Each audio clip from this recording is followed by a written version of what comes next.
আনুমানিক 12টার আগে 11:30টার দিকে এখানে তো আপনারা জানেনই মৌলভীবাজারে বন্যার অবস্থা, যে ধলাই ভেঙে আমাদের শামেরকুনার দিকে পানি ঢুকতেছে।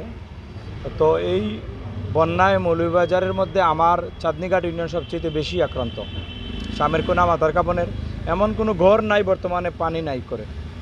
যাই হোক, এখানে 3টা বাচ্চা পানিতে পড়ছে, তার মধ্যে স্থানীয়রা একজনকে উঠাইতে পারছে, বাকি 2জন যে পানির স্রোতের কারণে আর তাদেরকে আটকানো যায় নাই।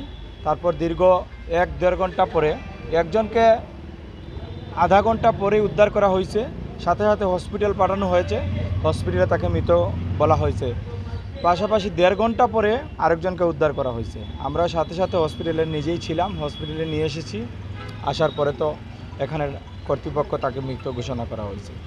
ইতিমধ্যে আমাদের ইউনিয়নের 2জনকে মৃত ঘোষণা করা হয়েছে। আমি তার এবং তার পরিবারের শোকসংহত পরিবারের প্রতি গভীর সমবেদনা জানাচ্ছি এবং প্রশাসনের পক্ষ থেকে, জেলা প্রশাসনের পক্ষ থেকে তাদের 2জন পরিবারকে দাফন কাফনের জন্য 25-50 হাজার টাকা সহযোগিতা করা হয়েছে।